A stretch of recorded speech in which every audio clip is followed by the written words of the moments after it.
chance to serve one's country is a high privilege, not a wearisome sacrifice. I feel quite certain that not one of the gallant men honored here regretted or regrets the years he spent in the uniform of these United States. But somehow, perhaps without intending it, perhaps because we have felt guilty about waging war and have mistakenly looked to the abstraction peace as a panacea for all our ills, we have more and more tended to view military service as an unworthy occupation. But when has man ever known peace? Great American soldier and statesman once said, if man ever does find a solution to world peace, it will be the most revolutionary reversal of his record he has ever known. By all means, let us keep searching for peace, but until it is at least a remote possibility, let's keep our powder dry and not downgrade the noble profession that safeguards our freedom. Let me speak from my own personal experience. I was a soldier for a few years early in my life, and although I've been fortunate enough to win success of some sort in other fields, I look back on the days I spent in uniform as the most rewarding of my entire career. There's no greater satisfaction, no greater opportunity a man can have than the chance to stake the ultimate, his life, fighting for freedom and country.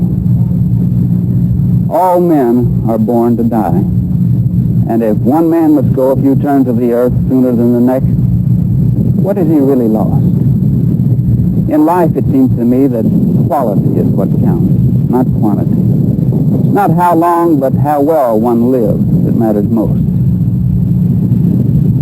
Who among us, for example, would hang on for a few brief moments longer to leave a worse world behind, or refuse to depart a bit earlier if he could leave a better world to his children and to posterity? I'd like to turn now to a subject receiving a great deal of attention lately, the younger generation. I don't think we had such a thing when I was growing up, but we have them now. And a much maligned group they are, too. And there's nothing wrong with the great mass of young people today in this country. And I feel quite certain that the 900,000 patriotic youngsters who contributed to the construction of this memorial will never forget why it was erected and will themselves defend, if it becomes necessary, the high standards it symbolizes.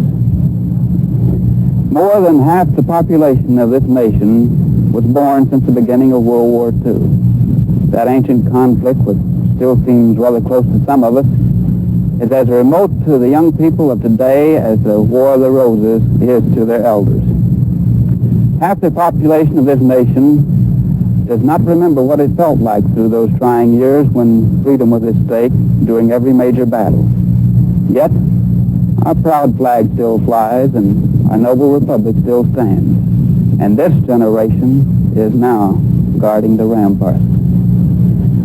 Our country has never in its history been involved in a war as controversial and as frustrating as the bitter struggle we're now engaged in Southeast Asia.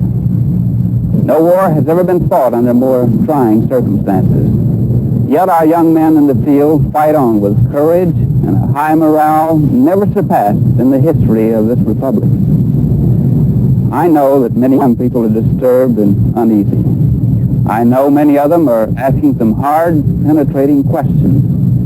We should welcome these questions when they are honest and sincere. And we must provide good answers to the difficult questions they pose.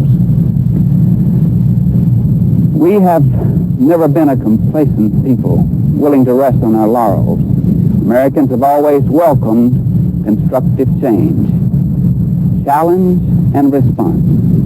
That's what this great nation is all about.